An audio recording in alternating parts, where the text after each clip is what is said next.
This morning's session is dedicated to an inspection of the Pavilion project by Thyssen-Bornemisza. We will have a series of very short interventions, basically presentations of the various projects that are occurring at this moment. We will have first speaking Francesca von Habsburg, chairman of the TBA Foundation, who initiated this entire program. We will later hear Olafur Eliasson, artist of the first pavilion, followed by David Adjaye, architect of the same pavilion, followed again by Matthew Ritchie, who will give us a brief intro into the ongoing project of the second pavilion. And later on, after those presentations have been done, we will shift a little bit the issue to the attached issues and ambitions of this project related to conservation and vitalization of places through this type of interventions. Hearing short presentations by Jorge on my left side and Chris on the very right. So this is supposed to be over until 1:30 or a little bit earlier, so that we can have lunch, and then the afternoon will be dedicated to other types of presentations that will endeavor to raise a couple of connected issues that go also beyond these concrete pavilion projects. So I'd like Francesca to start.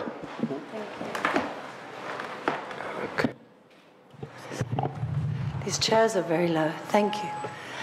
Well, I am representing the foundation, Thyssen-Bornemisza Art Contemporary, but actually probably stronger representing myself as somebody who has been greatly inspired by an amazing artist whose work I discovered a few years ago, and Olafur Eliasson. And one of the things that he has brought to me is the way he has inspired himself from nature and his landscape around him, being from Iceland and from Copenhagen.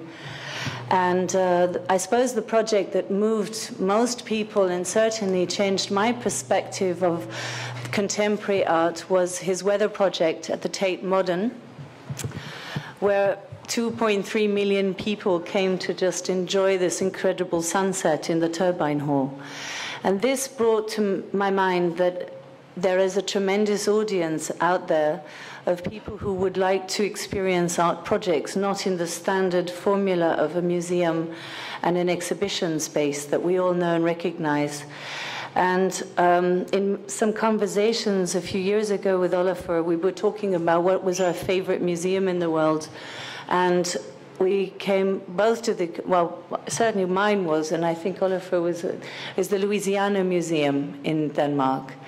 And what's so amazing about this museum is that it's broken up into a number of different pavilions that were built over a period of years by these collectors who wanted to increase the size of their exhibition halls. And I thought that it was maybe something that would be rather unusual to break that up even further from it being one institution with a number of pavilions linked by mainly underground corridors, because it can get very cold in Denmark and people need to get from one pavilion to the other, and creating a longer journey in between the different pavilions, making there to be some effort and some commitment to arriving at these pavilions, and that the journey to a pavilion became part of your appreciation of the piece.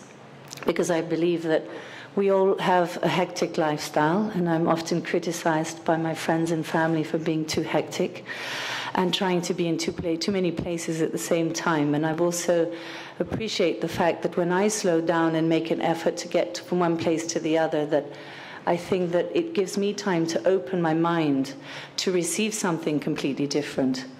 So at the same time, I saw a horizon line that Olafur did in Iceland, in Reykjavik, which is now in the Tel Aviv Museum.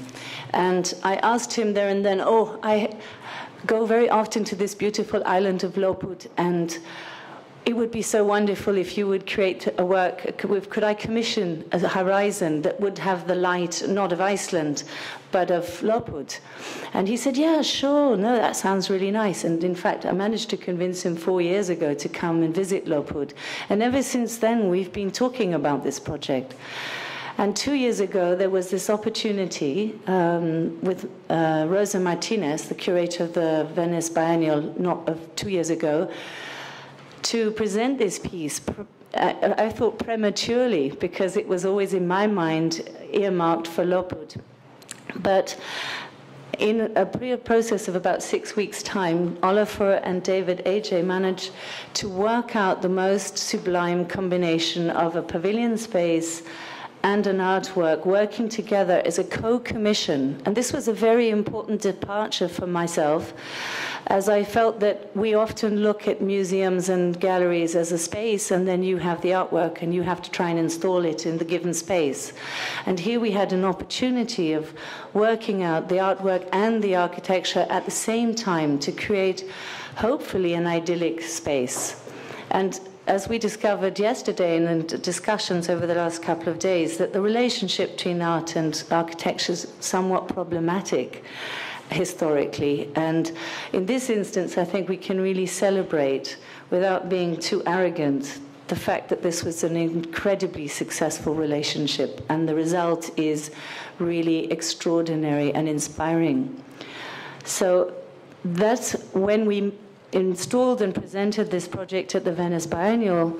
We hardly even had time to think about what the purpose of these pavilions were. We were not able to take enough time to elaborate on it. And Olafur said to me, Francesca, let's just do this project and talk and discuss about the values and the merits and the added value that such a project can have on a community in the future. Well, let's not try and be too clever about this right in the beginning. So since then, at the Architectural Biennial last year, we had another panel where we took this concept further and discussed it and elaborated it. And in the catalogue, there's a short précis of this conversation, which actually was very interesting. And Olafur and his vision towards architecture, because he's an artist who's immensely closely related, and his work is very closely related to architecture. And I think David has been very fascinated by art for a long time. So this was a very sort of a good and easy relationship that we started. And bringing the pavilion to Lopud was my ultimate dream, and this is why I wanted to share it with as many friends and colleagues as possible. So, of course, I think probably I'd leave the floor to Olafur to talk about his work in detail, but you may ask yourself, why Lopud, and why put a pavilion of this nature in such a remote location, and not in Dubrovnik or particularly in Zagreb. And I think it's because I've understood one third dimension to the project, other than just the relationship between art and architecture, but also the new relationship that the landscape adds total value to the pavilion. And the question, of course, now is, as this is rather experimental in nature to place a pavilion in such a remote location, does it really help the community in Lopud? Does it bring and add value to Lopud? In as much as that I believe Lopud has added tremendous value to this project. So this is an exercise and a question that we're asking ourselves today, and hopefully before the end of the year we'll probably have some better answers for you, if anybody would like to follow this over the next few weeks or months. So thank you for listening to how this project came about in the first instance. But Olafur, please. Thank you, Francesca. As Francesca mentioned, we started talking already quite a while ago, and the relationship has been developing in the sense that we have an overlap in interest, that we want to achieve something which is groundbreaking.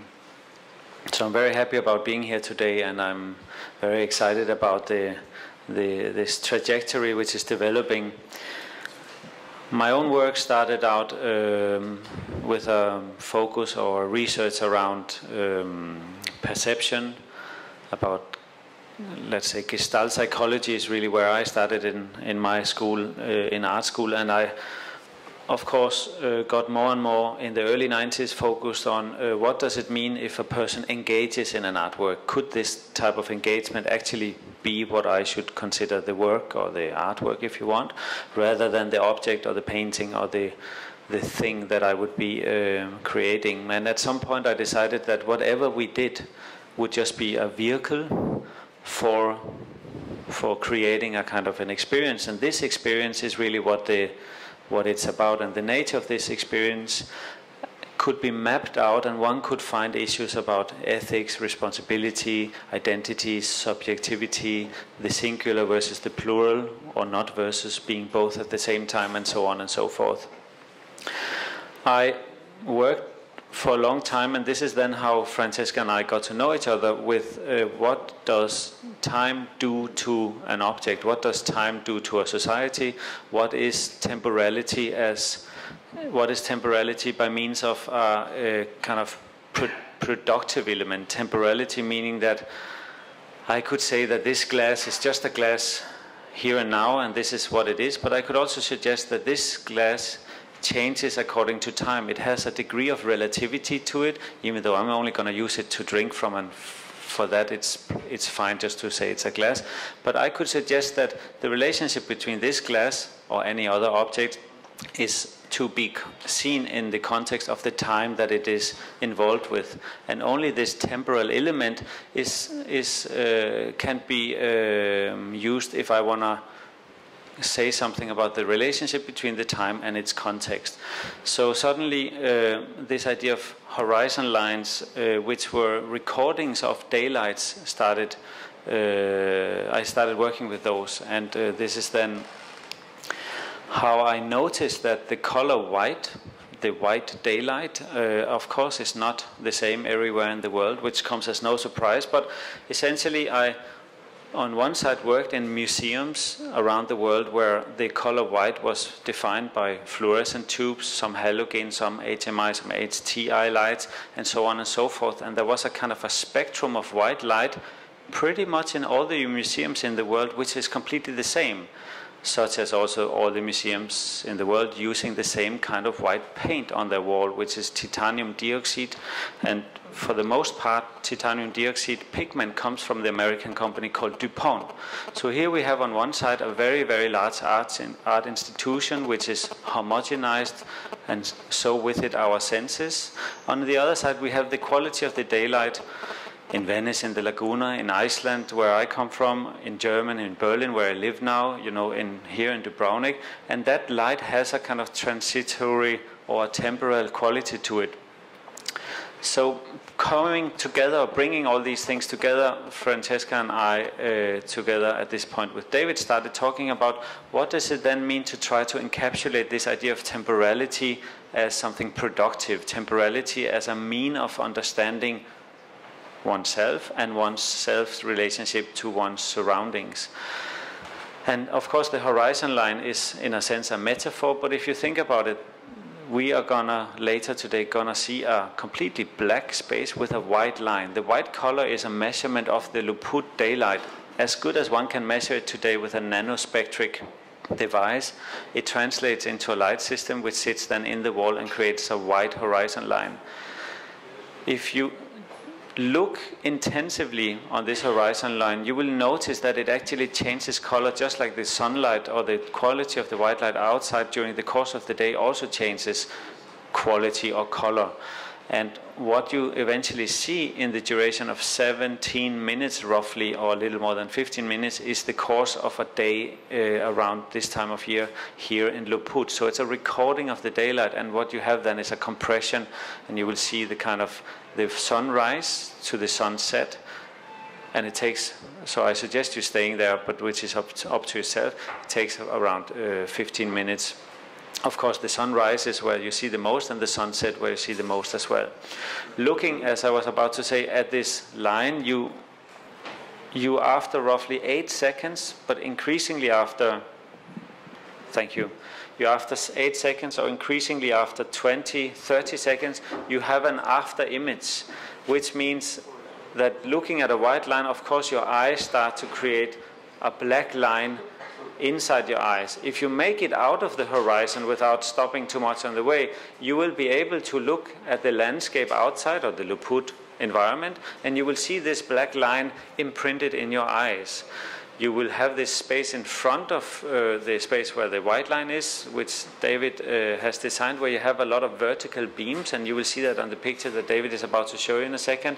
If you manage to make it out of the pavilion with the black line imprinted in your eyes, you will have the vertical beams intersecting with your black after image. This is where the title comes from, your black horizon. The black horizon is the horizon that you project, having been in the pavilion, on your own surroundings. And of course, a horizon in the kind of idea of, or in the history of subjectivity, is very much about what we expect. It's very much about what do we expect relationships between us and the world to be about and to produce.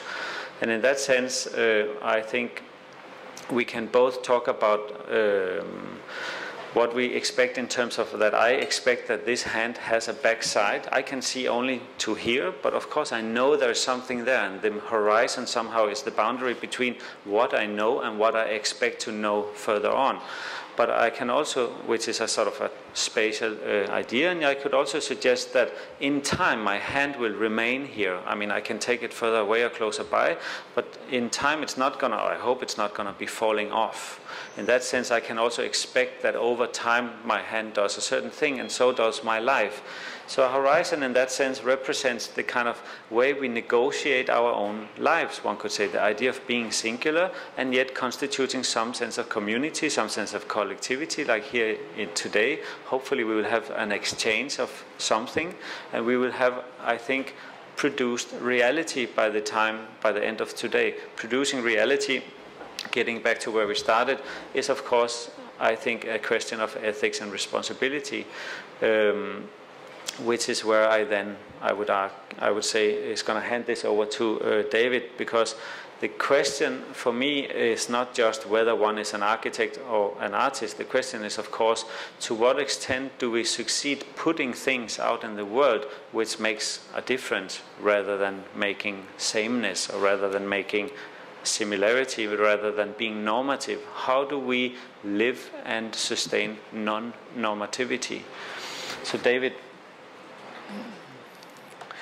you're going to show some images. I did on purpose not show images, because I think the experience of the piece benefits from not having seen too much of it in images before. So, but I think that's maybe different for the actual pavilion, which looks fine on images. So you want to take it over? We're only scrolling those images, so that's... These are mine, so these are you've got yours? No, I didn't... I can keep talking a little bit if you want. I actually wanted to just talk through. I think that you should all visit the pavilion, and because it's very much about a way in which you encounter made stuff. What was kind of very interesting about the discourse with Francesca initially, Francesca came to my office sort of in a long way through an introduction with Todd Eberly a long time ago.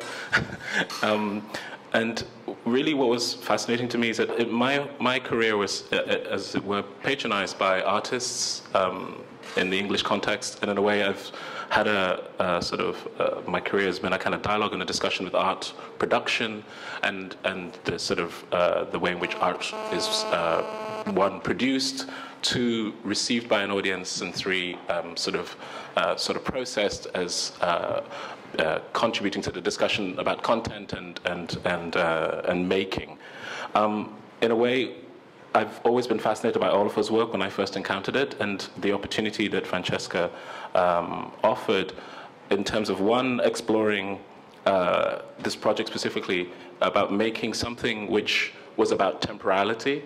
Because what was brilliant about this, if there are architects in the room, you might know this notion of using temporality as a way of having sort of a moment of truth in architecture, to sort of be free from the legal constraints of permanence and all these kind of issues which sometimes kind of complicate the production of making in terms of what you do, and two, the idea of working with a content which wasn't about sort of area schedules and performative criteria. There is a performative criteria in the artwork, specifically because it is a horizon, but to have content as a kind of sort of almost a philosophical discussion within architecture about how one makes the eminence of the work stronger, and how one makes a relationship with making and the work. So in a way, this was incredibly inspiring.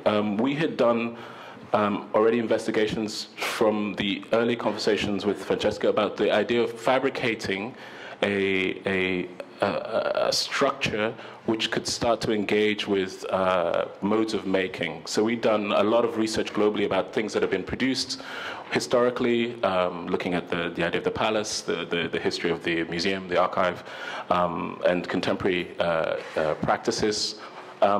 And we were also fascinated by how you could make a new specificity through industrialized components, but how you could deploy those to also make a kind of new specificity. So this is a kind of background to how we were working, and in a way, the idea of the temporality and the speed of the pavilion also kind of forced a kind of a way of working which would try to reduce down certain formal complexities and to elementalize those into a series of very clear strategies which would then make this assemblage, as I would call it, as this is an assemblage. It's designed to be taken apart and put together, but the image of this structure is not one of a kind of tectonics of, assemblage is not about, that sort of obvious image, but to make a work which, when it is put together, completely reads as one whole, working sort of symbiotically with the artwork, but then could be kind of dismantled and reconfigured in another place. Also with that, one wanted to kind of look at this idea of working with the materiality, not of the sort of standard industrial performative materials, but to try and look at materials which have a kind of ethical, sort of sustainable agenda. The materials are all made from byproducts of timber, except for the main louvers, which are on the front, which are made from sourced from a sort of sustainable timber company. So that what one is then working with is with a series of weak materials architecturally. What I mean by that is that materials which are not don't have the kind of value of the legal requirements of the performative criteria, but can allow a kind of a better reading, hopefully, of the work of art by placing a kind of condition which is not sort of pressurized by all the usual constraints that you have when you're building a permanent building. So this was incredibly interesting to me. This is something that I'm investigating in my work a lot. The kind of the performative quality of materials and their ethics, and the truth about the deployment of that within structure. So in a way, it was very natural to use the DNA of Olafur's project. This project is really about light, of course, and light is a kind of fundamental component of the idea of making architecture and enclosure, but to use the idea of light and the confrontation of light as a very important driver. The project establishes this thing that you cannot do a lot in architecture, or you're always told not to do, which is not to face the light. In architecture, you always try to either, you don't want to sort of put yourself into the solar aspect because that causes glare and all these problems.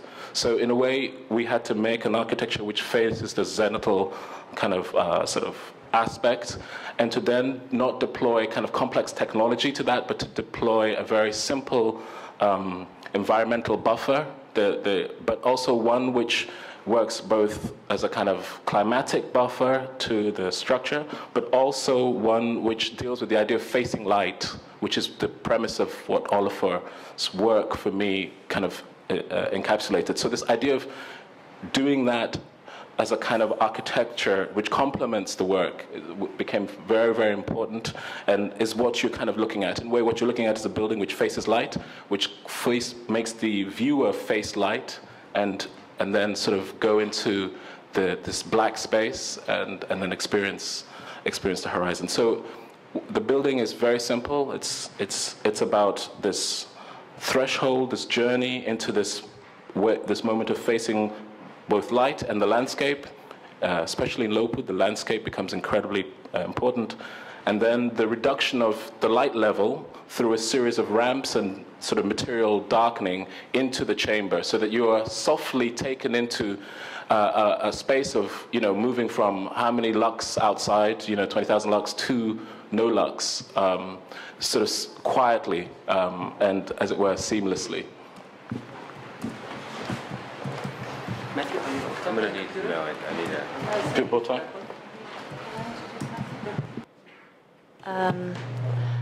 The question that I've been asked quite a lot in the last few months has been, what's next? And what is the next pavilion? And are you going to make another pavilion? And do you have another project? And the answer to that is really yes. We have been working for nearly 2 years already on the development of a project with Matthew Ritchie, who is a very, very interesting artist who lives in the United States, although he's originally from the UK, and has done a number of very interesting museum exhibitions, and I'm a tremendous fan of his work.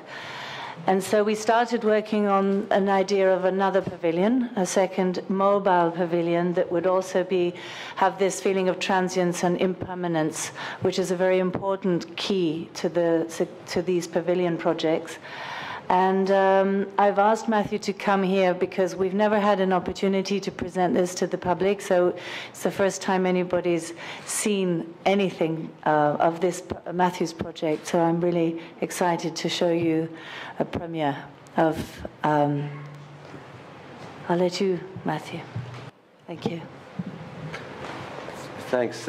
Well, I have the great luxury of not having actually made the project yet, so I don't have to not show you the images of something that exists, so I can show you instead lots and lots of images of things that don't exist.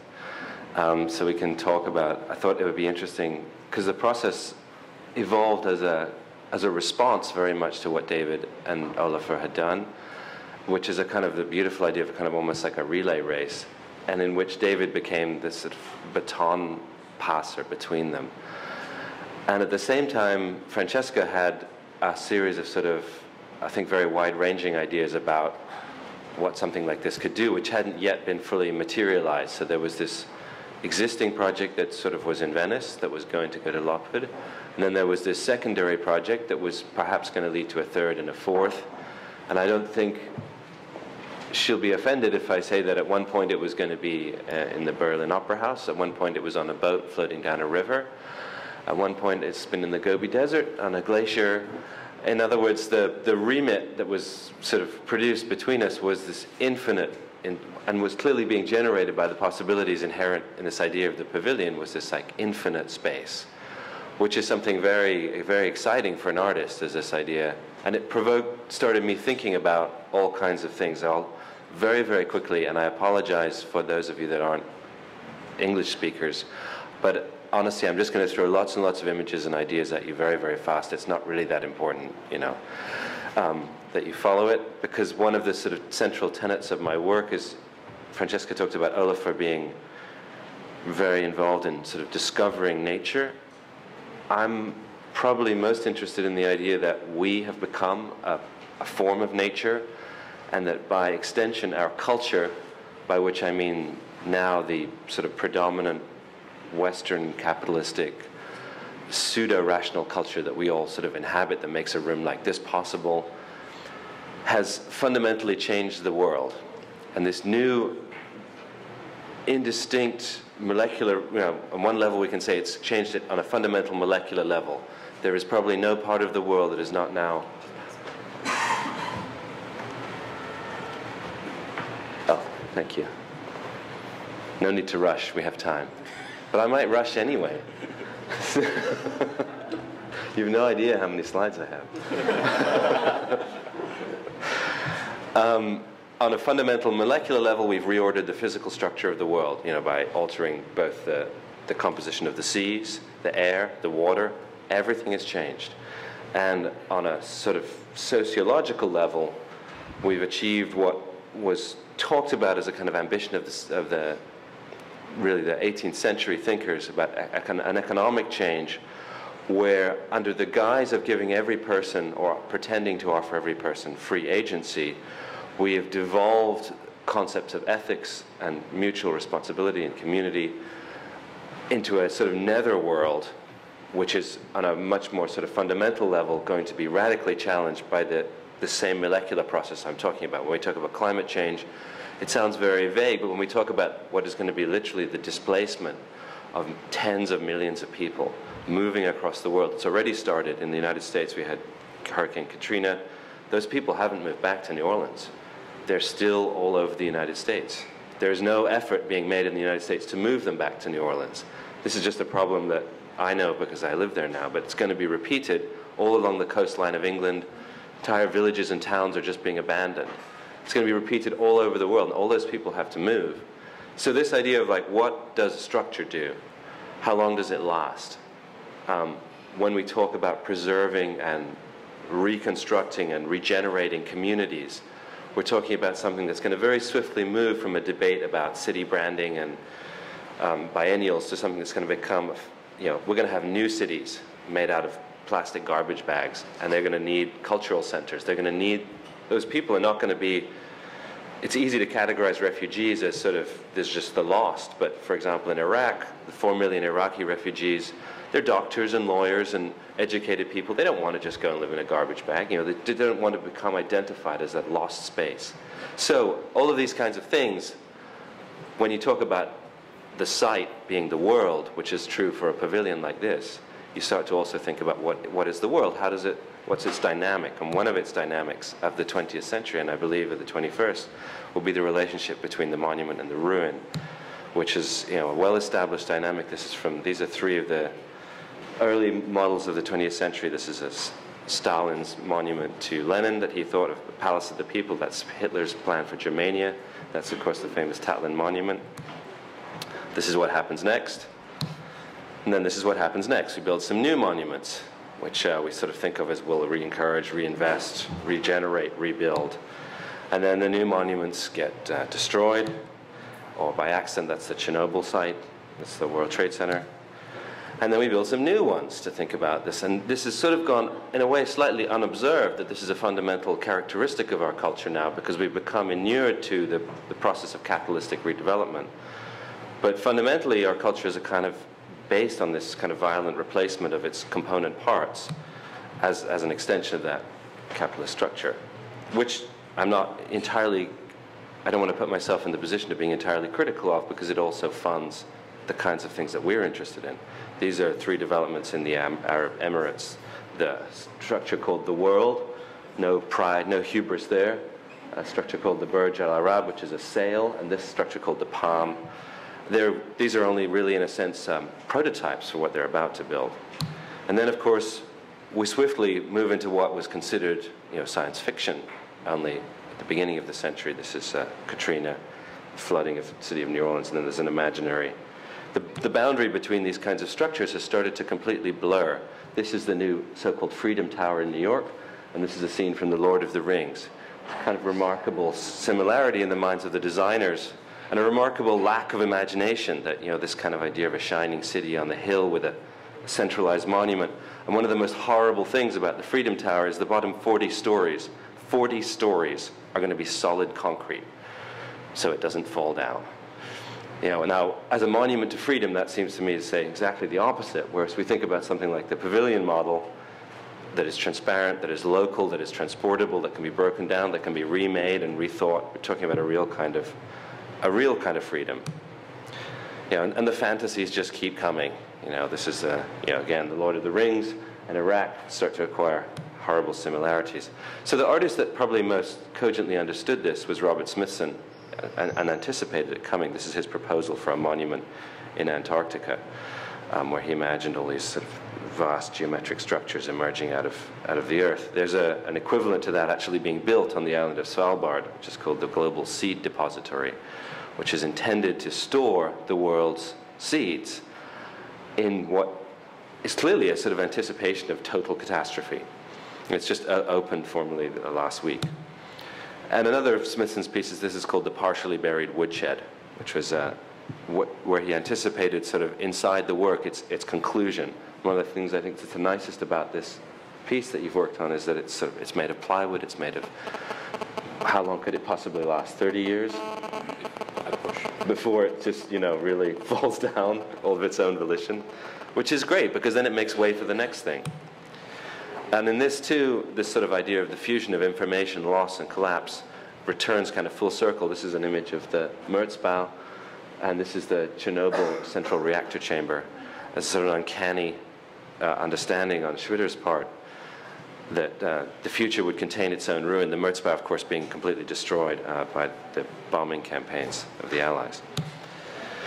So that was one line of inquiry that seemed very interesting to me. And then another was this idea of like, what if we say that our culture is a kind of form of nature, and that we've accomplished this understanding, which I think is a very 20th century thing, that energy and matter, this is Einstein's famous equation, E equals mc squared, means energy equals matter.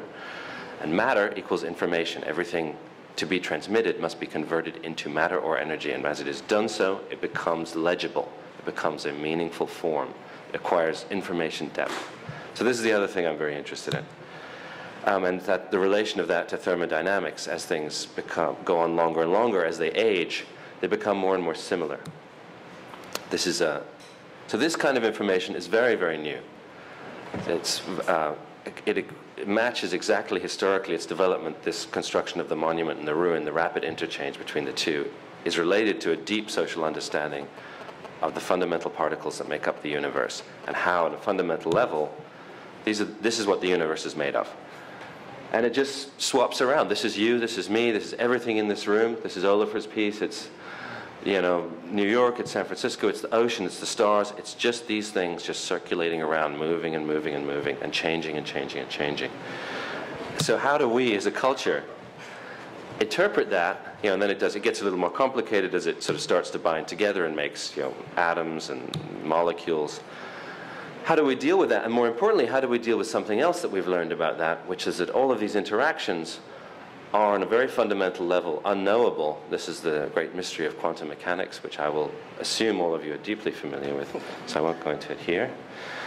But one of the great debates in quantum mechanics which goes on now is who knows this is true? Quantum mechanics relies on an observation. It relies in a sense on the kind of phenomena Olaf is talking about when you look at your hand, and in a very subtle way, at the very deepest levels of reality, somebody has to be looking at the hand. Somebody has to be seeing the horizon. And whether that somebody is a molecule or an atom, it has to be understood. There's always this thing called the observer problem. And there are two versions of the observer problem. One is that the universe just does it itself, which is a kind of tautology, and it's a bit suspicious because it keeps moving the problem away. And the other is that every observation is true, and every possible future is true. And all of those structures, all of those monuments and ruins, whether or not they're science fiction or fact, may or may not happen in this series of... and this interpretation is called the many worlds interpretation. And it implies that the entire universe is composed of millions of universes all happening at the same time. I bring this up because it's a version of our culture of how inventive we are, as opposed to our destructive impulses, that we've observed and are willing to accept it's a very accepted scientific possibility, that the universe is constantly generating multiple options of itself. So here you go. So there's a million Earths, or a trillion, or an unlimited number. We end this conference, we all go down to Olafur's Pavilion, and some of us worship it as a god, and then in another Earth, some of us burn it to the ground, and then in another Earth, some turn it into a boat and sail it out to sea, and they're all possible. Even this one, and this is when sort of science fiction becomes an essential part of our cultural dynamic. We see why it's so important. This is the famous scene from Planet of the Apes, monument and ruin. And then this is the scene from The Day After, monument and ruin. All of these things are potentially viable. Even a future where Charlton Heston stars in 3 movies about possible futures all in the same 3 years. So this is just to let you know how real this is. This is 60% of leading physicists in 1995 accept this interpretation of reality. This is not some sort of, sounds impossible, right? It sounds crazy. But it's quite possible, and that this is really how everything works. So this is something else when we think about perception that I'm very much involved in, that our idea of a culture has at its heart this extraordinarily willingness to be imaginative, to generate and accept imaginative depth, which is something that is often kind of rejected by what we think of as modern culture, which seems to persist in that we must have these very corporate, anonymous, dead spaces, otherwise we will not be able to function as ideal parts of the machine. I don't think that's particularly true. And there's one more thing I want to talk about, since we're talking about horizons, and this is this thing called the horizon problem, which is that if you look at the universe, this is a map of the universe, background radiation. It's 300 billion years across, and it's the same on both sides. It's exactly the same on a very large molecular scale, which is impossible because information cannot travel faster than the speed of light, and the evolutionary time of the universe does not allow it to be big enough, to be this big, and for light to have gotten between the parts to make them the same. Like, how are they talking to each other? Why is everything the same? And there's absolutely no agreed on consensus to this answer, but we call it the horizon problem, but I think it's also kind of the horizon problem is the one that we all face when Olafur is talking about this perceptual issue. It's like we look at our hand and we expect our hand to do things, and then we apply this causal chain deeper and deeper and further out into the world. But there is in engineering, the law of 10, I think it's called, at the 10th power, that will fail, and you need to move to a completely new set of understandings. And what's nice about your work is it always kind of implies that failure, as well as that understanding. It also implies that we're not going to get it. Like, it's a mystery beyond that. Like, it's observing the cause and effect is only the first step to understanding how deep the mysteriousness of what will happen next. And it allows us to sort of then address that as a next stage. So we have various universal models that seek to address this. This is called the soccer ball universe. This is called the 11 or 26-dimensional universe, Calabi-Yau spaces. This is something called the holographic universe, which attempts to solve the horizon problem by turning the universe inside out.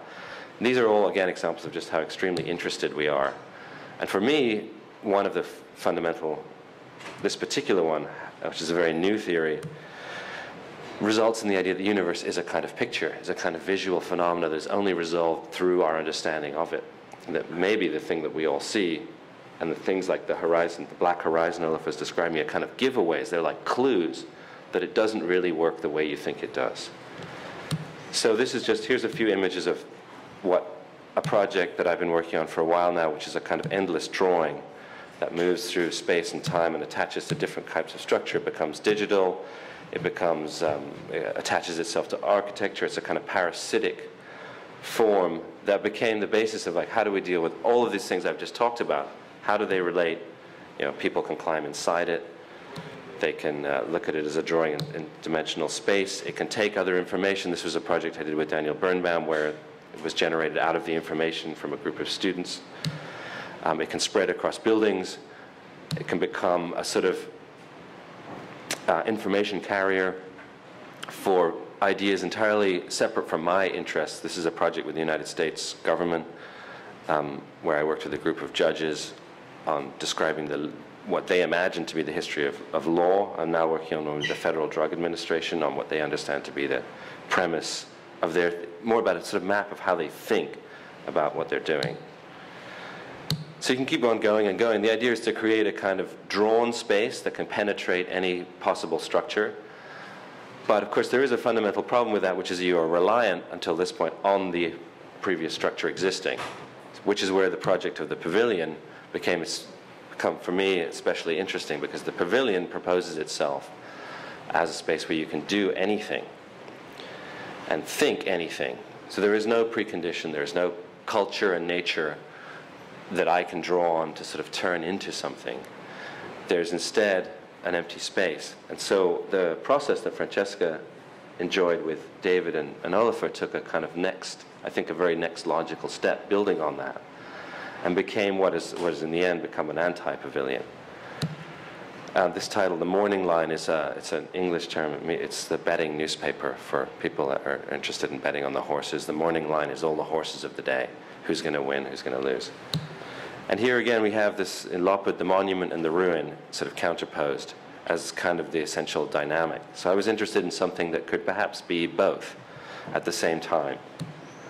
So we started with the kind of logographic form of the pavilion. And of course, David and I, our first instinct was simply, well, we'll make it twice as big and twice as expensive and twice as fantastic. And, you know, it's the logical first step.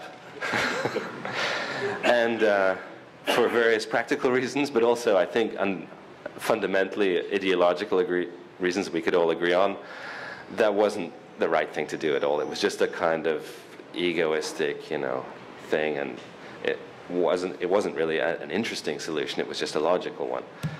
So then we made it, we sort of got rid of the logographic structure of the pavilion and made it a container. But then the question became sort of, well, what is it containing? If it's containing the universe, all these questions about the horizon, where is the horizon? Well, they don't. The horizon, the universe, one thing it's very likely not is the universe is probably not square. So well, let's make it, we'll take the soccer ball model and make it round. Use a buckyball standard framing structure, kind of nodal trusses, put this all together. The people still looking just as confused outside it as they were with the other one, because it still didn't make any sense, because the universe isn't really that either, and then what do you do anyway? And what is, in a sense, we didn't want to make something that you just look at. We wanted to make something that took this premise that you go inside, that you're part of, that Olafur talked so eloquently about, and take it one step further. So I had this idea that it would contain a story, its own story, the story of its own genesis. And we came up with these various kind of screen systems that would contain a digital story. And then we came up with this idea of a module that would build the universe out of component parts that would be based on something called the Planck measurements, which are fundamental to the universe. And now we were really off to the races. The morning line had really started affecting. But we also faced another problem, which is that we kind of dismantled the building. And it's easy to say that, but there's a reason, it turns out, that architecture works best in squares and cubes, because other people can put it together. And if you just say, I'd like to create an entirely new building block of matter, well, that's nice enough, but it requires a little more work. But so we started to think about tiling, and the way that the universe, in another sense, can be understood is every part of it, everything in this room, fits together perfectly. There are no gaps. There's not like a space moving around the room between us. Everything is perfectly tiled and fitted and locked together. It's, in engineering terms, it's packed. It's perfectly packed. And there are systems that do this. Some of them are very old 15th century Arabic structures, contain Penrose tiling systems that go back all the way. So we thought about this as a basis for something that could perhaps be used in a way as a kind of infinitely reconfigurable structure, and that one of the ways it could be configured is a way to look at the world, not the world inside the piece, taking it away from this centrality and making you come to look at the art inside, saying we'll make the piece a place where you go to look at the outside. So we got rid of the idea of a structure altogether that was enclosed, and it became completely open. Now it contains, you know, the screen is the yellow part, and this kind of seating units becomes an auditorium, or a sort of planetarium, really. And we also started to address this idea of the unitary form, building blocks of this packing systems. I'm working with David introduced me to Daniel Bossier of Arab Engineering, who introduced me to these other architects. So it became now, instead of a kind of authored product, like an open source product with many, many collaborators. And Francesca brought in the idea, she said one day, why don't we have music as part of it? I see music. And I was like, that sounds really good. And about 6 months later, she said, I'm not so sure about the music. I'm not so sure, so it got more and more complicated. I was like, no, we're stuck with the music now. So it became this idea that we could make a geometric structure, and this is a way, with the tectonic structure, where we would do the drawing would now wrap the tectonic structure. But this is a very passive form for something that had become completely dynamic, and it acquired now, because it had music, a script. The script of its own making, not as a structure, but also as a story. And the story, because we thought about, now at this point, putting it in England in a theatre complex, well, what's the most compelling, what's the great drama of England and the great British story? It's the story of Paradise Lost. This is the story of the British Civil War, essentially retold as an allegory.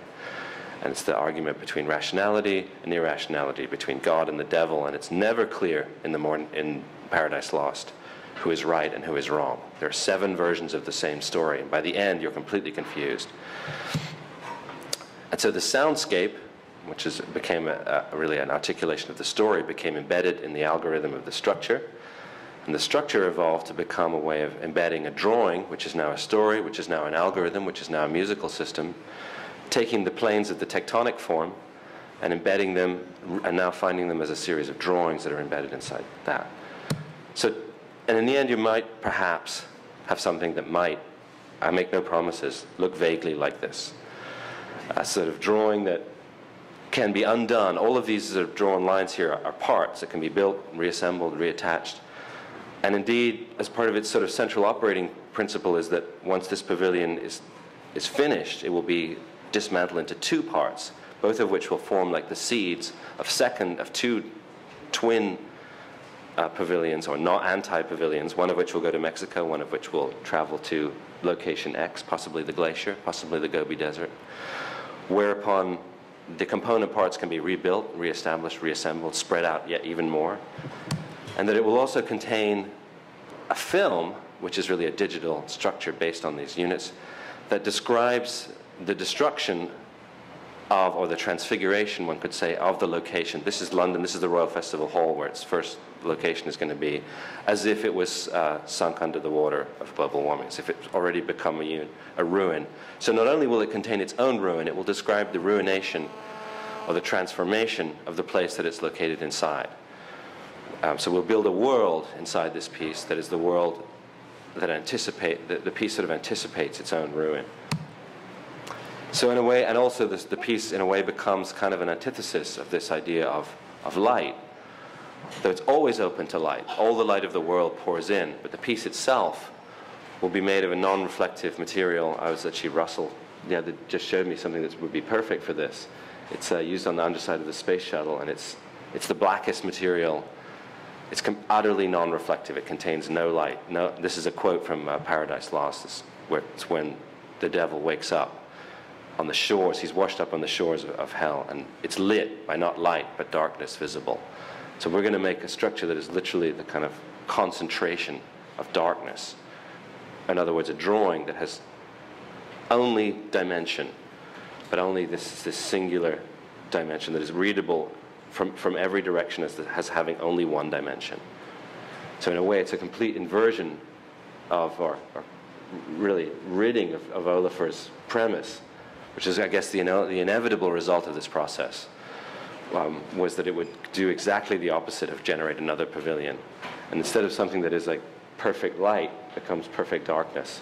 Instead of something that is closed, becomes open. Instead of something that is a monument, even a temporary one, it becomes a ruin, but possibly a permanent ruin instead of a temporary monument. So this is what's been so extraordinarily gratifying about the process so far for me. Thanks.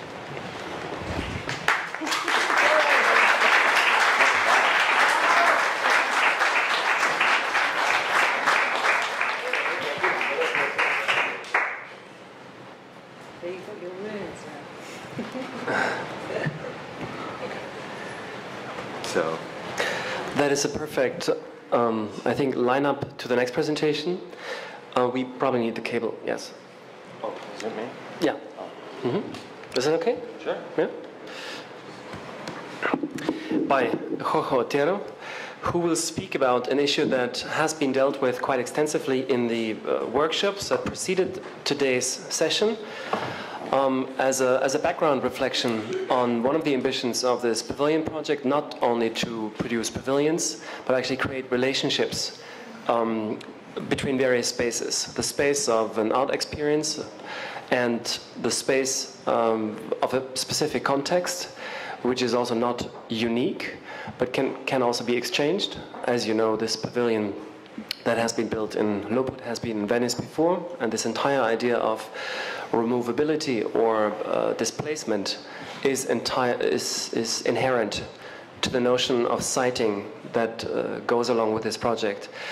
Jorge Otero is a professor for conservation in Columbia University, and he's an expert in all those questions of how do we preserve our environments, what are the consequences of that idea of preservation, where is something starting, I mean, what is the idea of authenticity in all this?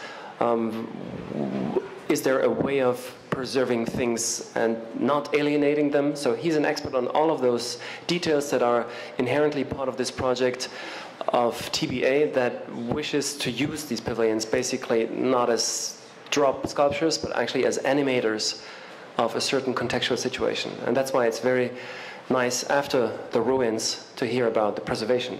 Thank you. Could I just grab the machine so that I can work the slides?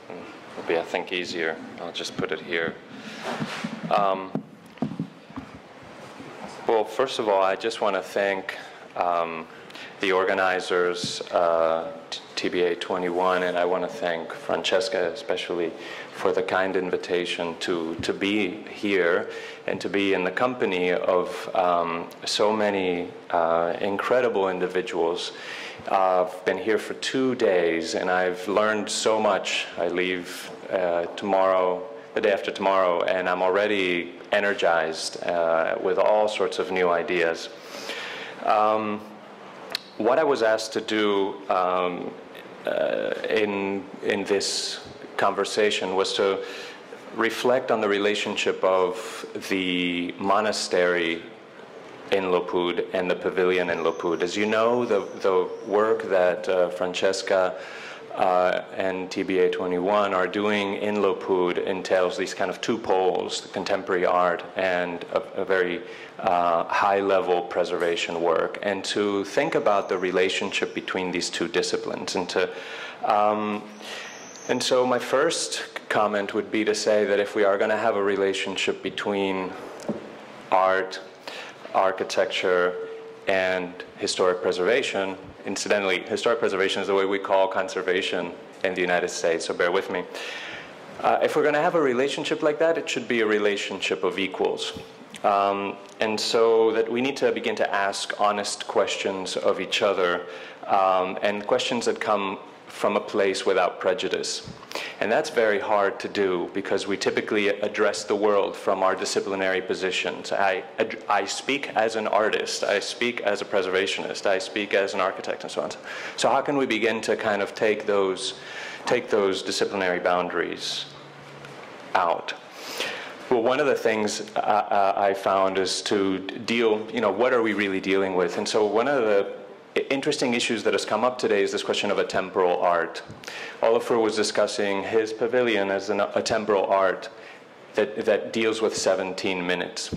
Across Lopud, we have the monastery, the preservation of the monastery, which is also a temporal art, but it's a temporal art of 400 years. So really the experience of temporality that one has available in the pavilion in 17 minutes is an immediate experience. We can all kind of live it. The experience of temporality that we deal with in historic preservation is one that is not immediately experienceable. So that's my first point. But there is a connection in terms of the notion of a temporal art. And that is the reason why I'm the editor of this journal called Future Anterior, which is the journal of Columbia University's Historic Preservation Program. And you'll notice the title is called, it refers to a temporality. The future anterior is what will have been. And it's a temporality that is impossible. It's a counterfactual temporality. You can never live the future anterior. So it requires a horizon of interpretation. You must project yourself into it. And it requires a kind of mental exercise of compression and expansion, and it requires interpretation as a form of questioning. What is the right form of questioning? And if you're doing the right question, you're establishing that horizon, so to speak. So the question is, of course, how do artists ask questions and how do preservationists ask questions? So this is kind of what I want to reflect about today, because how do we ask these questions is that we ask them aesthetically. We actually do work on existing things. We intervene in the world. We do material interventions. And so, for instance, here on the right, you have a casting, right? If an artist were to see that, you know, Richard Serra's work on casting, we do casting as a form of cleaning, right? And what is interesting is not what's cast, what is being removed, but what's left after the cast. So we ask different questions of the things we cast. The work of Richard Serra makes the actual cast object unavailable to us, right? And we, inversely, eliminate the actual cast. We throw away what we're casting. This is a rubber solution with ammonia in it that we use to eliminate the dirt on buildings. And so here you have the effect of it. It's quite a striking effect when you see Sir Christopher Wren's work. You can actually begin to move certain parts of the building visually in and out. You can begin to focus your attention. And I always define historic preservation as the organization of attention. So how do we begin to ask questions is that we begin to organize attention. And as historic preservationists, this is what we do. Now, if we begin to establish a discourse and a dialogue, we need to think that, for instance, cleaning, let's think about cleaning, you know, as a relationship between art and preservation. Well, we'll consider it from the point of view of conservation. Cleaning is not just a matter of practical maintenance. It's really an epistemological pursuit. The practice of cleaning occupies a central place in conservation literature, where it often stands as a synonym of discovery. And this has been theorized variously by people like Cesare Brandi, who was Italy's most prominent 20th century conservation theorist, who conceived of occasions to clear aside dirt as opportunities to lay bare and expand the types of knowledge that define material objects, that define art, right? So it's very much a questioning of the art world to remove dirt. To him, the cleaning of paintings and buildings offered chances to ask questions about authenticity of the works of art, for instance, the expressive intentions of the original creators, and about the nature of aesthetic integrity, which I think was one of the issues that you raised in terms of the ruins. But he insisted that conservators need to be critical of their own prejudices, and I think this is something that we must also think about.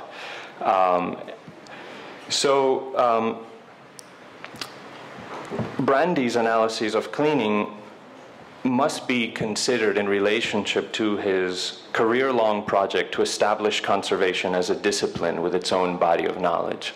And this we have to think, you know, what is the relevant knowledge to art and what is the relevant knowledge to conservation? And by the early 1950s, his reflection on cleaning served to define the discipline of conservation by circumscribing a mode of practice, a way of cleaning. He defined a mode of cleaning and in that sense made a discipline out of it. Just in a way that artists define modes of creating art as a way of pushing the practice forward. So today I think it's important to reconsider the way we clean, to reconsider the discipline. We must go down to these practices to rethink it. And here's where I think that we can have an interesting dialogue with art.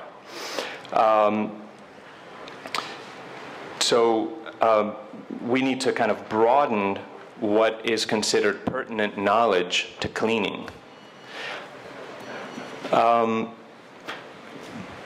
Because cleaning, when considered from the point of view of conservation, is to uncritically perpetuate the very disciplinary divisions that historic preservation puts into question.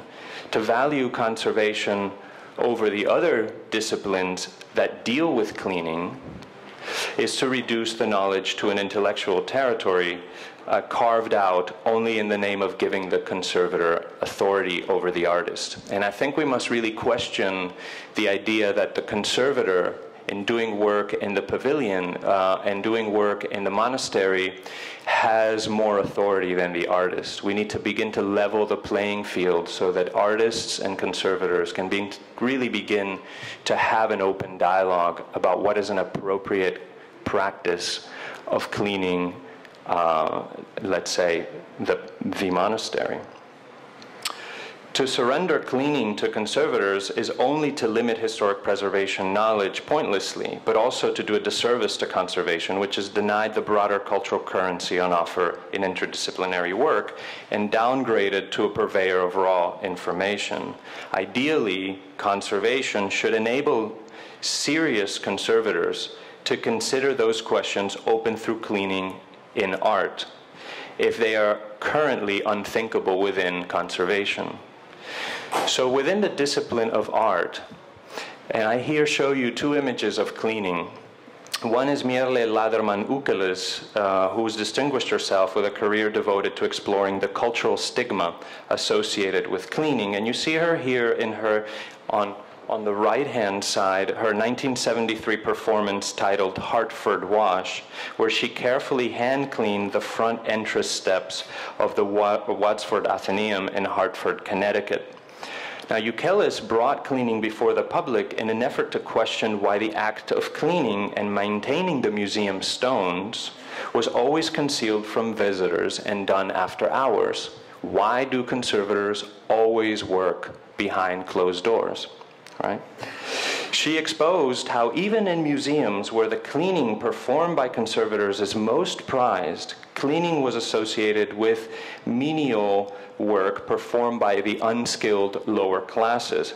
So the cleaning that happens behind closed doors is paid, you do cleaning 1 centimeter, you get paid as much as somebody that cleans the entire museum for the entire year, right? So the amount of cleaning that you do and what you get paid for that cleaning depends also on how visible you are while you're doing cleaning. So by taking on the persona of a maintenance worker, she focused the public's attention on the gendered social roles associated with cleaning. Ukeles also interviewed the maintenance workers, and significantly she found that what they found was most degrading about cleaning was being regarded as maids, was being regarded as women. Right? So that men that did cleaning did not find cleaning offensive. What they found offensive was being considered women. So this was a very important critique of a gendered critique. And I think as conservators we need to think about that. Because through her performances, Ukeles managed to mount a feminist critique of the museum as an institution that relegated women, whether they be artists, whether they be staff, whether they be conservators, to secondary roles and cast them into the realm of invisibility. Now, on the left-hand side, I show you the picture of a conservator doing very similar work than Ukeles was doing. There's a very famous photograph of the cleaning of Grand Central Station in New York.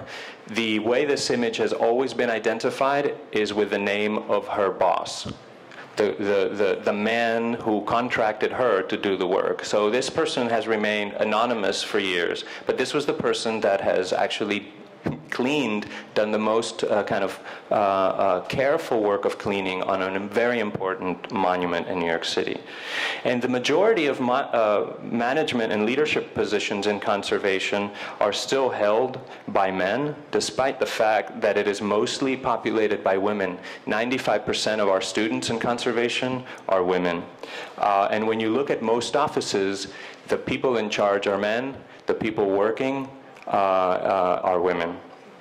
Unfortunately, issues of class and gender in conservation have yet to receive adequate scholarly attention.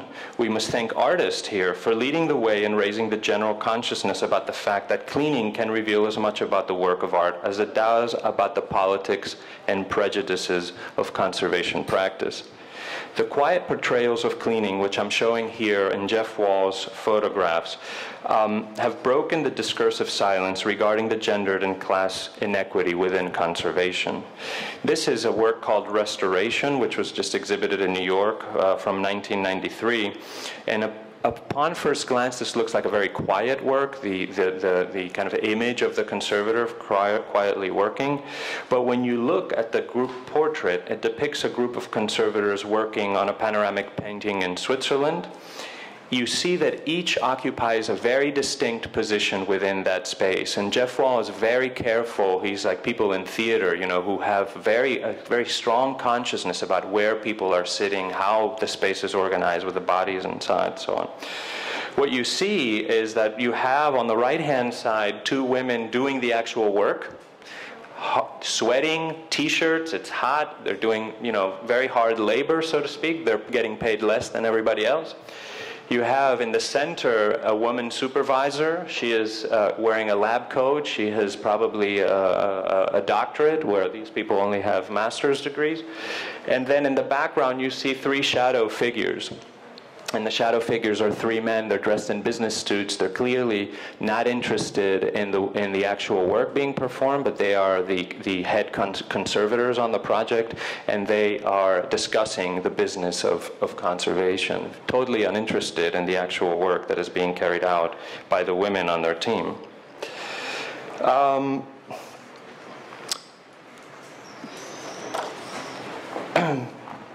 So I think that Jeff Wall, is holding up a mirror to the conservation world. We speak of the art world, we seldom speak of the conservation world. And I think Wall has been a very, really a visionary that has been able to step out of the art world and begin to reflect on other worlds in the margins of art practice, such as the conservation world, which is essentially an aesthetic practice and is very much part of the art world, even though it's in its margins. Wall has also examined cleaning in relation to the preservation of modern architecture. This is a work called Morning Cleaning from 1999, which depicts an immigrant maintenance worker engaged in the daily ritual mopping of Mies van der Rohe's Barcelona pavilion. Which of course is very interesting because it's a pavilion that was destroyed at one point and then rebuilt. It was built in 1929, rebuilt in 1983. So it deals with questions of that we're dealing with here. But the first thing that came to my mind is who's going to clean the pavilion that David and Olafur built? You know, who is going to do this? We were required to take off our shoes. I don't know, are we going to take off our shoes again today so that we don't bring in dirt, right, into the pavilion? So nobody has spoken about that person who's going to clean, but I would be very interested to meet, I suspect, her. We witness the labor here that goes into producing the very reflective, shiny visual effects that are central to architectural history's canonical interpretation of the pavilion. What I really appreciated about David and Olafur's pavilion is that it's not shiny. It's really not shiny. So that in terms, it's really a critique of, I see it as a way of thinking about cleaning of materials. So the photograph here also makes us think about the fetishistic valorization of polished, shined surface materials. Wall raises important issues about the historic preservation of modern buildings and suggests that cleaning should be more adequately thought through and interpreted. Now, if the Barcelona pavilion can be said to be the prototype for Mies van der Rohe's later designs for domestic architecture, then this work here, the Farnsworth House in Plano, Illinois, which was built in 1945 and 51, also Mies's work, which has recently become part of the National Trust for Historic Preservation, which is, it's not a governmental agency, but it's the agency that in a sense represents officially the interest of historic preservation in America. Well, then I think that we really need to interpret this work correctly. And that we need to establish a proper horizon for interpretation, and we need to talk about the people who for all those years have been cleaning the glass. There's a lot of glass in this pavilion that is meant to go away, and unless you clean it every day, that glass does not disappear. In fact, it is an impediment to the interpretation of the building. Now, nothing is being discussed about the importance of ritual maintenance in this building. When you arrive there, it's as though cleaning did not exist. The conservation practice of cleaning did not exist. So cleaning opens up a whole different set of questions about the modern canon when considered in relationship to Philip Johnson's glass house, which was another sort of pavilion. Now, what is interesting here is that Philip Johnson used glass, but at the same time he used a lot of not very shiny pavilion materials. So he did hire every month somebody to come clean the glass, but him and his partner were very careful not to clean certain parts of the interior. So for instance, the ceiling of the pavilion over here is made out of plaster. And above the, you see over here, this is the kind of main living area. This is the place where the conversations of the most powerful people in the world of art and architecture happened. And they happened at a time when everybody in America smoked. And smoke rises. So the whole plaster ceiling is stained with smoke, right? Right in that area. And they were very careful over the years never to repaint that, never to clean it, so that you have a perfect stain of smoke above that ceiling. So the question is, now that they're gone, do we preserve those stains on the ceiling, or do we clean them and repaint them? And this is, I think, a real question of interpretation, a real aesthetic kind of problem, where we need to really think about the artist as somebody that can help think through this. Now, I want to move to a different question, which is the question of landscape. Because what is linking the pavilion and the fortress is landscape, but we never talk about landscape and conservation. Very rarely do we talk about landscape, and even more rare, more exceptional is the time when we talk about cleaning landscapes. Very seldom we talk about that. But here's where certain artists have been way ahead, and we can begin to establish a dialogue as conservators with them. Here's the work of Carmen Perrin. She's a Bolivian artist working in Geneva. She's a rare exception, and this is her 1991 project entitled Swiss Path, created to make a striking landscape design with a minimum of means, just cleaning. She simply cleaned this boulder and a number of other boulders. And that's what she ended up with, right? She cleaned these natural boulders in the forest. And so she made this incredible territory out of just cleaning the boulders. And in essence, she employed the methods of sculpture conservators. We're always cleaning stone, right? Conservators of sculptures, their specialty is to clean stone. She used those techniques to clean stones that were not sculptures, or they were sculpted by time, by a time that we cannot experience. It's a kind of glacial time, right? So she thought of these things as sculptures sculpted by nature. And she said, well, then let's clean them. So the normative questions regarding the original state of a structure's surface receded beyond the horizon on meaningfulness when the statue in question is this boulder which has been shaped over time by water. And water is the enemy of conservators. I mean, this is what we're constantly fighting against, is the work of water. So Perrin's cleaning only replicated the natural erosion in a compressed time scale. She actually used water. We always use steam mists, which is less aggressive, but she used water to clean the boulders.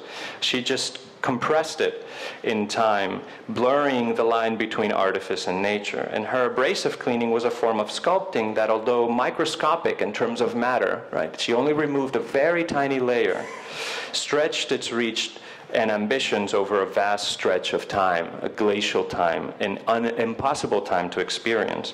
So in a subtle but powerful way, Perrin's work illuminates how conservation can be understood as a form of temporal artistry in a way that is, I would say, much more radical than certain investigations of temporality happening in architecture and art. Conservation practices in historic preservation, at the risk of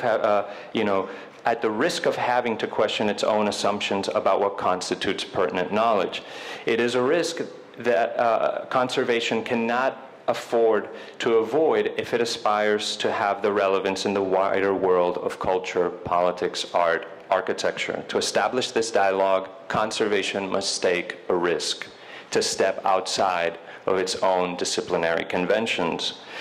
And to accomplish this, we need to open the door of the laboratory to other disciplines. We need to open the door of laboratory to artists.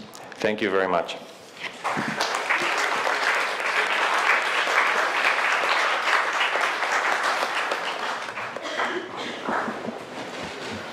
Thank you, that was very inspiring. I say this as an artist and as a human being. No, I was thinking, I mentioned briefly before, because I just thought of something that I should add to this, which is, I grew up in Scandinavia, as Francesca briefly mentioned, and the idea of cleaning and this whole idea of the relationship between early modernity and purification and the sort of color white, which we talked about, and of course Beatrice Coulomines and Mark Wrigley, who I think is here with us today, are by far specialists on this and wouldn't be much able to tell about it than me. But the point is really, I think it's, in terms of the pavilion that you will see later and the idea of why it's black and the white, there is a tradition or a history which is, as you suggested, a matter of culture much rather than a matter of nature, which has to do with that, I guess, in alchemist times, the material chalk was used to clean wounds. And later they realized that if you had a mass grave, you would throw a layer of chalk. I think it's called chalk, right? Yeah, a layer of chalk on it so it would disinfect and it would... Lime is the right word, I'm sorry. Lime, they would prevent it,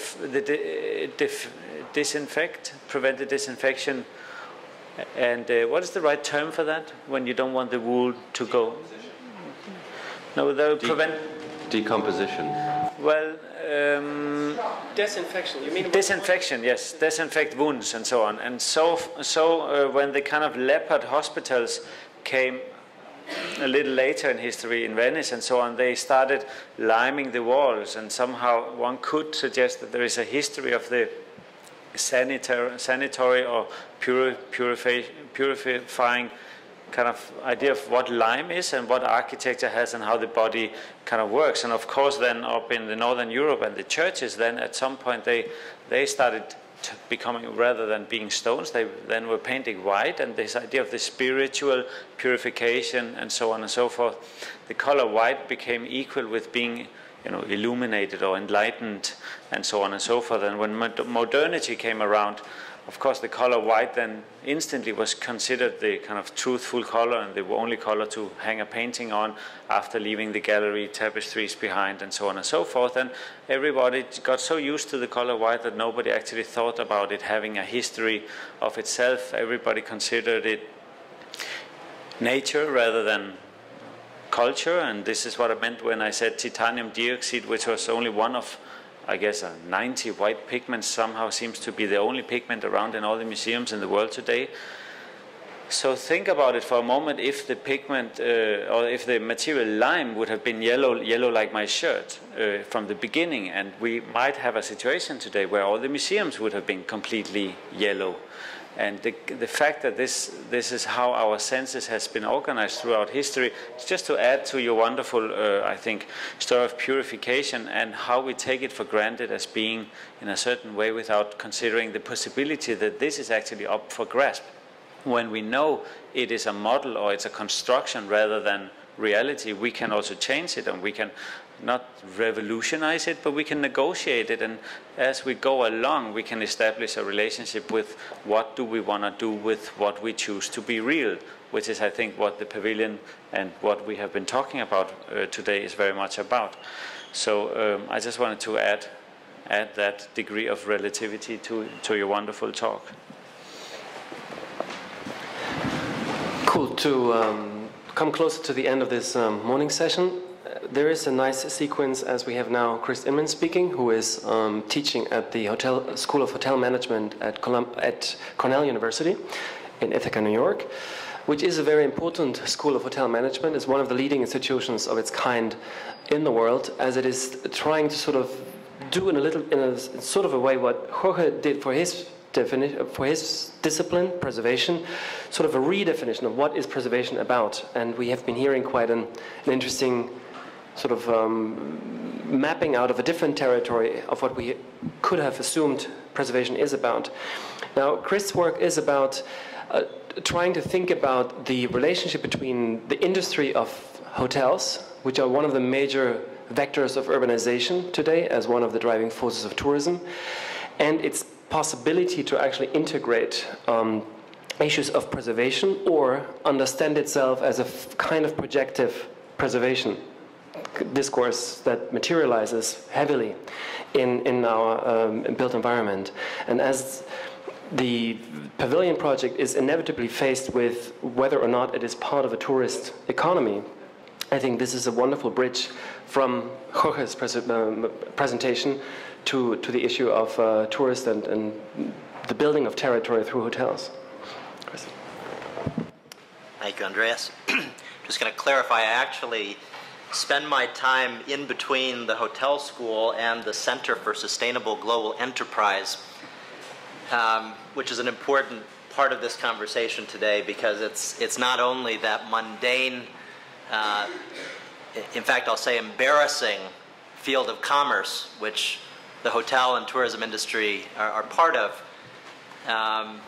It's embarrassing, in fact, and I feel quite overwhelmed to think of trying to do anything to follow up and perhaps even wrap up the conversation as it stands to this moment. It's quite intimidating, and I hope any of you from whichever field you're in can appreciate the difficulty of going beyond what's been said so far. And so I'm going to throw a wrench in the plan here at the risk of incurring the wrath of the person who invited me to sit on this panel, because we had a very, I'd say, neat plan to talk about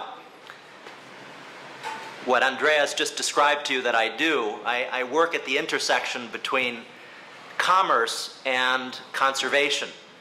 And what I realized today, and really over the last couple of days listening to panelists, some here and some in the audience, is that there's an enormous difference between what I and my team have been doing over the last 10 years and what you heard about here and what you hopefully will see later today on Lopud. Although we have begun venturing into the field of cultural conservation, and in particular the last 15 months I've been living here among those of you that are from Dubrovnik, and in that sense, by the way, I want to say good to meet you, my neighbors. I haven't really gotten to know the people of Dubrovnik well, so it's a wonderful opportunity to say hello while you think about what this Thyssen-Bornemisza art pavilion concept is all about. So the wrench I want to throw into the works here, and it's partly a function of time, if I dare say time-space continuum, which includes in it the heat in this room, and the fact that we've been sitting, we have a sort of maxim in academia that says the brain can absorb only as much as the backside can endure.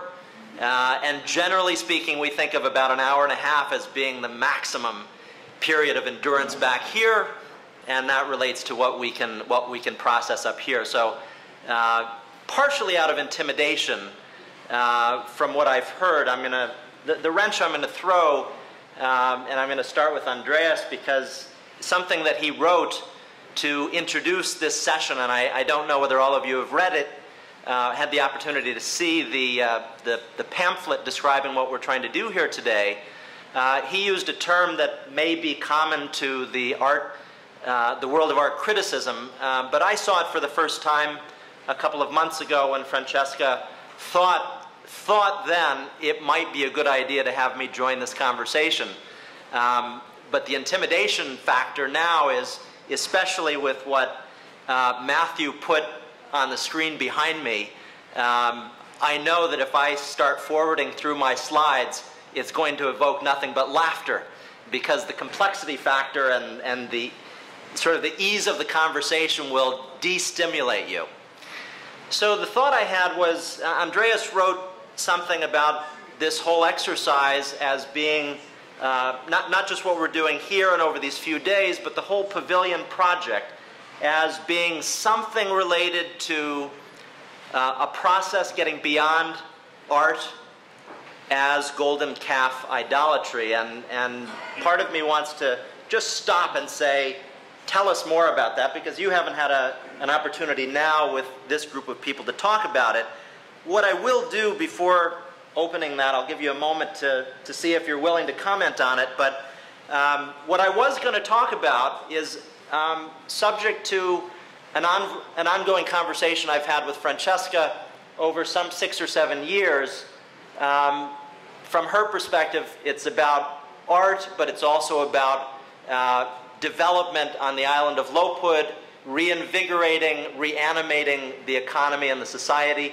It happens that after all these years, I've moved with my family and colleagues to the island right next door on Kolachep, and we're doing something very much along the lines that began as a conversation back close to year 2000.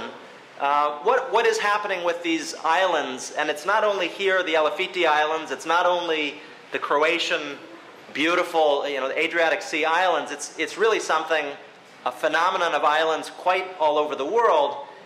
They're losing their population. There's an attrition. And my greatest concern as a conservationist, and I'm going to be clear here, I navigate two worlds. I have a foot in what used to be sort of the tree hugger domain of conservation, wilderness conservation, and my other foot is firmly planted in that grotesque field of commerce, in particular the grotesque field of tourism as commerce. And what we've been exploring over the last decade is there something less grotesque over here that speaks to the needs over here, right?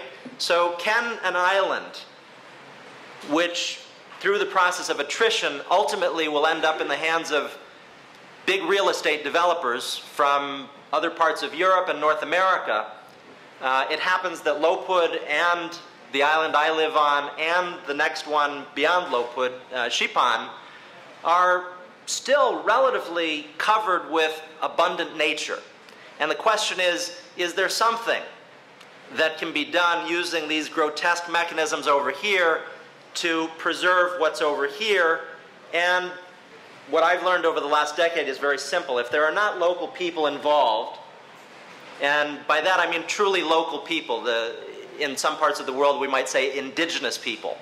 My home base for a long time has been Costa Rica, and I've done most of my work through these last 10 years in Latin America, and there we really do have an indigenous population to talk about. Here we have islanders.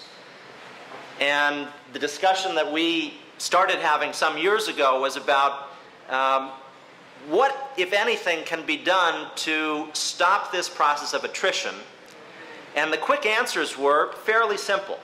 If there is economic opportunity, if there are quality of life improvements, and that has to do with healthcare, education, technology we talk more about now, then maybe something can be done to reverse the attrition. The idea being these islands here and in other parts of the world, maybe they should be and can be preserved for the people who have called them home for centuries or millennia. What about all these visitors? And I'll include many of us in the room today who are not from here. What is the impact of tourism apart from this sort of transaction-based economic activity? Well, ultimately, it's an opportunity for the islanders to retain what they value, but only, and this is a big if and only statement, if some of those portions of the value chain, the value added from tourism, stays local.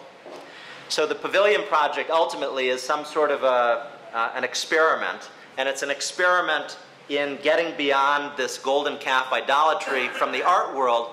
My challenge today is I know nothing about, really relatively nothing about the art world, so I formulated a chat about something that I consider the art world part of, at least the patrons, and if I may say, the artists that just blew me away today, because I don't normally spend my time listening to how artists describe their work. I think of them as a kind of cultural philanthropist. and I hope the title is not offensive, but it's a giving back, a reflection on culture that allows me as a non-artist and not even an art aficionado to reflect a little bit more deeply. And so ultimately the question with the pavilion is it really getting us beyond, and I won't repeat the things that have already been said, is it getting us out of the old model of art exhibition? And then it goes to this question over here, and I'm deeply concerned and interested, fascinated by the possibility that this pavilion may be ultimately one of these, if I can say grotesquely, an economic opportunity as much as it is an artistic expression. So again, what I was going to talk about was how art as a form of philanthropy seems to have been missing something over the last century, right? Philanthropy has taken great concern about certain idols. The idols of concern for the last century have revolved in one domain around community, and then we have issues of empowerment, social mobility, social cohesion, cultural identity, etc. So philanthropists generally make the fortune over here and then wonder, what can I do over here to enrich the people who are in need? In our lifetime, ecology has become, possibly eclipsing those community issues. Ecology has become the other great domain of philanthropy. And it happens to be that's where my last 10 years have been spent, working with very, very generous, wealthy people who see the opportunity to give back and to support conservation. But there's a big twist, and I think it's the same twist that Francesca has gotten into, or the Thyssen-Bornemisza contemporary has gotten into in the last decade, or at least half-decade, which is, can we mix the old model of philanthropy with some economic activity and come up with a new form of philanthropy? And so, to shorten it all, I think the problem is philanthropy for the last century has been about blind faith, giving away money blindly and hoping for results but not getting them. And maybe I'll put one last screen up, which is a good place to end. This is the model that normally is used by those of us in the field of sustainable development. And here's where we find that what we thought of as the enemy and the creator of the problems at the community and ecology level may paradoxically be the only solution. I don't believe, and I've collected a great deal of evidence to support this, that wealthy people giving away their money through foundations is a solution to the world's most pressing problems. I'm much more interested in seeing those same people, while they are creating their wealth, see the interconnection between their wealth creation and the needs of local communities and the natural environments that we inhabit.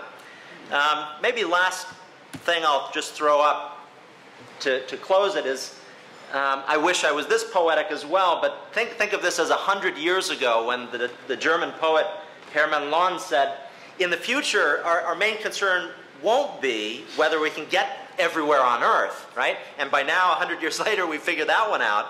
Our main interest will be whether it's worthwhile arriving there. And I thought I'd just leave that as a closing statement as we think about the pavilion and its opportunity to rethink the relationship between contemporary art and sustainable development, and that might sort of guide our thinking as we visit the site later this afternoon. Thanks for the time.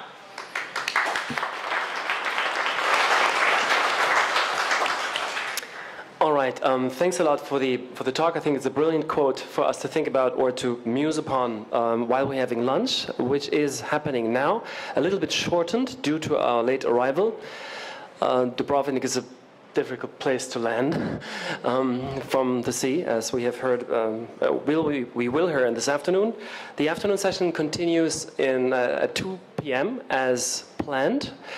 So let's have a quick lunch, which is now, that leaves us basically 3/4 of an hour to have lunch and meet back here at 2 p.m.